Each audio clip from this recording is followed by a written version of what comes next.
Amiya પરફોર્મેટ private limited Sevasi ખાતે બપ્પાની સ્થાપના કરવામાં આવી છે. તેઓ દ્વારા દર વર્ષે શ્રીજીની ખૂબ ધામધૂમપૂર્વક સ્થાપના કરવામાં આવે છે અને ખૂબ જ સુંદર ડેકોરેશન કરવામાં આવે છે.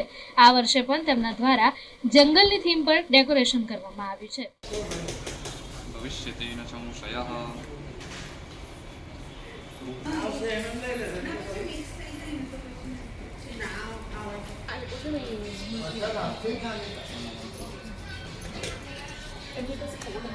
સર, અમે બધા અમૈયા પરફોર્મન્સ પ્રાઇવેટ લિમિટેડના અને અમૈયા ગ્રુપના એમ્પ્લોઈઝ છીએ અને એવરી યર અમે અહીંયા ગણેશજીની સ્થાપના કરીએ છીએ. આ અમારી ઓફિસ છે, સેવાસી ગોત્રી ખાતે આવેલી છે.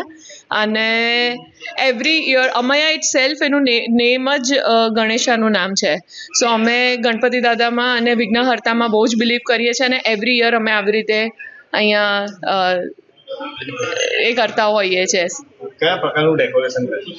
સર, તમે જોઈ શકશો કે અહીંયા બધું જ કુદરતી રીતે વપરાતું ને નેચરલી જે છે એ રીતે જ અમે કરતા હોઈએ છીએ. અને અત્યારે આ વખતે પણ અમે એ જ થીમ લીધી છે કે ગણપતિ બાપ્પા જંગલમાં અને નેચરલ એની વચ્ચે બેઠા છે અને એ પ્રમાણે જ અમે શણગાર કર્યો છે. આવતીકાલે હવે વિસર્જન છે, શું બપ્પાથી પ્રાર્થના કરશો?